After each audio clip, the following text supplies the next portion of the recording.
நாரதரின் விசாரணை. சபா பர்வம் பகுதி 5. நாரதர் சொன்னார், நீ அந்தணர்களையும் ஞானிகளையும் அவர்களது தரத்துக்கு ஏற்றபடியும் கல்வியின் பல கிளைகளில் அவர்கள் அடைந்த தகுதியின் அடிப்படையிலும் வழிபடுகிறாயா? உனக்கு முன்பே இருந்த மனிதர்களால் பயிலப்பட்ட 3 வேதங்களை அடிப்படையாக கொண்ட அறத்தில் உனக்கு நம்பிக்கை இருக்கிறதா? அவர்களால் பின்பற்றப்பட்ட பழக்க வழக்கங்களை நீயும் பின்பற்றுகிறாயா? சாதித்த அந்தணர்கள் உனது இல்லத்தில் சத்துள்ள அற்புதமான உணவால் உனது பார்வையில் கொண்டாடப்படுகிறார்களா? அந்த விருந்தின் முடிவில் பணம் சம்பந்தமான பரிசுகளை அவர்கள் பெறுகிறார்களா? ஆசைகளை உன் முழு கட்டுப்பாட்டுக்குள் வைத்துக் கொண்டு மனதில் ஒருமையுடன் வஜபேயம் மற்றும் புண்டரிகம் என்ற வேள்விகளை அதன் முழு சடங்குகளுடன் செய்ய முயற்சிக்கிறாயா? உனது உறவினர்களுக்கும் மூத்தவர்களுக்கும் முதியவர்களுக்கும் தேவர்களுக்கும் துறவிகளுக்கும் அந்தணர்களுக்கும் மக்களுக்கும் நன்மையை செய்து கொண்டு கிராமங்களில் இருக்கும் நெடிய அதாவது ஆலமரங்களுக்கும் நீ தலை வணங்குகிறாயா? ஓ பாவமற்றவனான யுதிஷ்டனே, யாருடைய துன்பத்துக்கும் கோபத்துக்கும் காரணமாய் நீ இருக்கிறாயா? 3 அதிர்ஷ்டமான கனிகளை அருளும் புரோகிதர்கள் உனது அருகில் இருக்கிறார்களா? ஓ பாவமற்றவனான யுதிஷ்டனே, நான் சொன்னவாறு உனது நாட்டங்களும் பயிற்சிகளும் இருக்கின்றனவா? இவைகள் ஒருவனது புகழை பரப்பி அறம், இன்பம் மற்றும் பொருளுக்கு காரணமாக இருந்து வாழ்வின் நீட்சியை மேம்படுத்தும். நான் மேற்சொன்ன வழிகளில் தன்னை அமைத்துக் கொள்பவன் தனது நாடு துயரத்திலோ அல்லது பாதிக்கப்பட்டோ இருப்பதை காண மாட்டான். அந்த ஏகாதிபதி முழு உலகத்தையும் வென்று உயர்ந்த இன்ப நிலையை அனுபவிப்பான். ஓ ஏகாதிபதியான யுதிஷ்டா, சாத்திரமறியா அமைச்சர்களின் பேராசை கொண்ட செயலால் நன்னடத்தையுள்ள தூய ஆன்மா கொண்ட மரியாதைக்குரிய நபர் யாரும் பொய் குற்றச்சாட்டின் பேரிலோ திருட்டு காரணமாகவோ பாழாக்கப்படாமல் கொல்லப்படாமல் இருக்கிறார்கள் என்று நான் நம்புகிறேன். ஓ மனிதர்களில் காளையான யுதிஷ்டனே, உனது அமைச்சர்கள் பேராசையின் காரணமாக செல்வத்துடன் பிடிப்பட்ட உண்மையான திருடர்களை தப்ப விடவில்லை என நான் நம்புகிறேன். ஓ பாரதா, உனது அமைச்சர்களை லஞ்சத்தால் வெல்ல முடியாது என்றும் ஏழை பணக்காரனிடையே நடக்கும் சச்சரவுகளில் அவர்கள் தவறு செய்ய மாட்டார்கள் என்றும் நான் நம்புகிறேன். மன்னர்கள் ஆட்படக்கூடாத 14 தீமைகளான நாத்திகம், பொய்மை, கோபம், விழிப்பற்ற நிலை அதாவது அஜாக்கிரதை, காலம் கடத்துதல், ஞானமுள்ளோரை சந்திக்காமல் இருத்தல், ஒன்றும் செய்யாது சும்மா இருத்தல், சோம்பல், மன அமைதியின்மை, ஒரே மனிதரிடம் மட்டும் ஆலோசனை செய்வது, பொருள் குறித்த அறிவியலை அறியாதவரிடம் ஆலோசனை பெறுவது, ஒரு தீர்க்கப்பட்ட திட்டத்தை கைவிடுவது, ஆலோசனையை ரகசியமாக வைத்துக் கொள்ளாது வெளிப்படுத்துதல், நன்மைக்கான மங்கள காரியங்களை செய்யாமை, எதையும் சிந்திக்காமல் செய்வது ஆகியவற்றில் இருந்து நீ விடுபட்டு இருக்கிறாயா? ஓ மன்னா, இவற்றால் ஏகாதிபதிகள் பாழடையாமல் தங்கள் அரியணையில் நிலைத்தும் இருப்பார்கள்.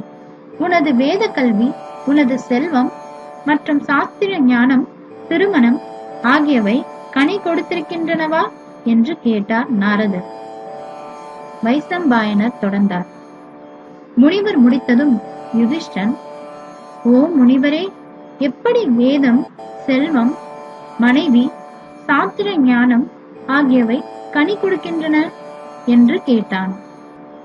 அதற்கு முனிவரான நாரதர், வேதங்கள் அதை படித்து முடித்து அக்னியோத்திரமும் வேள்விகளும் செய்ய ஆரம்பித்ததும் கனியை கொடுக்கிறது. செல்வம் ஒருவன் அதை அனுபவித்த பிறகு அதை தானமாக கொடுக்கும் போது கனியை கொடுக்கிறது. ஒரு மனைவி அவள் பயன்படும் போதும் பிள்ளைகளை பெறும் போதும் கனி கொடுக்கிறாள். சாத்திர ஞானம் அடக்கத்தினாலும் நன்னடத்தையாலும் கனி கொடுக்கிறது என்றார். வைசம்பாயனர் தொடர்ந்தார். அந்த பெரும் துறவியான நாரதர் யுதிஷ்டனிடம் அப்படி பதிலுரைத்து மேலும் அந்த ஆட்சியாளனிடம், ஓ மன்னா, சமூகத்தின் வரிகளில் இருந்து சம்பளம் கொடுக்கப்படும் உனது அரசாங்கத்தின் அதிகாரிகள் லாபத்தின் மீது இருக்கும் விருப்பத்தால் உந்தப்படாமல் வெகு தூரத்தில் இருந்து வரும் வணிகர்களிடம் இருந்து சரியான நிலுவைகளைத்தான் அதாவது சுங்கத்தை தான் வசூலிக்கிறார்களா? ஓ மன்னனான யுதிஷ்டா, உனது நாட்டுக்கும் தலைநகருக்கும் பொருட்களை கொண்டு வரும் வணிகர்கள் போலி காரணங்கள் மூலம் ஏமாற்றப்படாமல், அதாவது பொருள் வாங்குபவர்களாலும் அதிகாரிகளாலும் மரியாதையாக நடத்தப்படுகிறார்களா? ஓ ஏகாதிபதியான யுதிஷ்டா, பொருளாதார கோட்பாடுகளை அறிந்த முதியோர்கள் சொல்லும் அறம் மற்றும் பொருள் சம்பந்தமான அறிவுறுத்தல்கள் நிறைந்த வார்த்தைகளை கேட்கிறாயா? விவசாய உற்பத்தி, பசுக்கள், கனிகள் மற்றும் மலர்கள் பெருகவும் அறம் வளரவும் அந்தணர்களுக்கு தேனும் தெளிந்த நெய்யையும் பரிசாக கொடுக்கிறாயா? ஓ மன்னனான யுதிஷ்டா, உன்னால் நியமிக்கப்பட்ட கைவினைஞர்கள் மற்றும் கலைஞர்களுக்கு 4 மாதத்திற்கு வேண்டிய அளவு வேலைக்கு தேவையான பொருட்களையும் அவர்களது கூலியையும் முன்பே கொடுக்கிறாயா? உன்னால் நியமிக்கப்பட்டவர்கள் செய்த வேலையை கண்டு அவர்கள் சிறப்பை நல்ல மனிதர்கள் முன்னிலையில் பாராட்டி பரிசளித்து அவர்களுக்கு உரிய மரியாதையை கொடுக்கிறாயா? ஓ பாரத குலத்தின் காளையான யுதிஷ்டா, யானைகள், குதிரைகள், ரதங்கள் குறித்த விஷயங்களில் முனிவர்களின் பழமொழிகளை பின்பற்றுகிறாயா? ஓ பாரத குலத்தின் காளையான யுதிஷ்டா, நகருக்கும் செறிவூட்டப்பட்ட இடங்களுக்கும் பயன்படும் ஆயுத அறிவியல், போரில் பயன்படுத்தக்கூடிய கருவிகள் குறித்த பழமொழிகளும் உனது சபையில் படிக்கப்படுகிறதா? ஓ பாவமற்றவனான யுதிஷ்டா, அனைத்து புதிர் நிறைந்த மந்திரங்களையும் அனைத்து எதிரிகளை அழிக்கும் விஷயங்களின் ரகசியங்களையும் அறிந்து வைத்திருக்கிறாயா? நெருப்பு, பாம்புகள் மற்றும் உயிருக்கு நாசத்தை விளைவிக்கக்கூடிய மற்ற மிருகங்கள், ராட்சசர்கள் ஆகியோரிடம் இருக்கும் பயத்தில் இருந்து நாட்டை பாதுகாக்கிறாயா? அனைத்து கடமைகளையும் அறிந்த நீ உனது தந்தை குருடர், ஊமை, முடவர், உருகுலைந்தவர், அதாவது அவலட்சணமானவர், நண்பர்கள் இல்லாதவர்கள், வீடில்லாத துறவிகள் ஆகியோரை ஆதரித்து வருகிறாயா?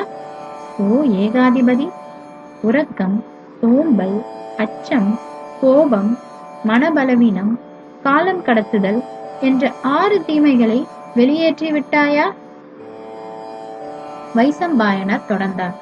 சிறப்பு மிகுந்த குருக்களின் காளையான யுதிஷ்டன் அந்த அந்தணர்களில் சிறந்தவரின் வார்த்தைகளை கேட்டு அவரை, அதாவது நாரதரை பணிந்து வணங்கி அவரது பாதங்களை வழிபட்டான். நாரதர் கேட்ட அனைத்திலும் திருப்தி கொண்ட அந்த ஏகாதிபதி தெய்வீக உருவில் இருந்த நாரதரிடம், நீர் வழிகாட்டியபடியே நடந்து கொள்கிறேன். உமது அறிவுறுத்தலால் எனது ஞானம் விரிந்திருக்கிறது என்று சொல்லிய அந்த மன்னனான யுதிஷ்டன் அவர் சொன்ன ஆலோசனைகளுக்கு ஏற்ப நடந்து கொண்டு கடல்களை கச்சையாக அணிந்த முழு உலகையும் சரியான நேரத்தில் பெற்றான். நாரதர் மறுபடியும் யுதிஷ்டனிடம் அந்தணர்கள், சத்திரியர்கள், வைசியர்கள் மற்றும் சூத்திரர்கள் ஆகிய 4 வகைகளை காக்கும் பொறுப்பில் நியமிக்கப்பட்டிருக்கும் மன்னன் அவனது நாட்களை மகிழ்ச்சியாக கடத்தி இதற்கு பிறகு அவன் சக்கரனின், அதாவது இந்திரனின் உலகமான விண்ணுலகத்தை அடைவான் என்றார் நாரதர்.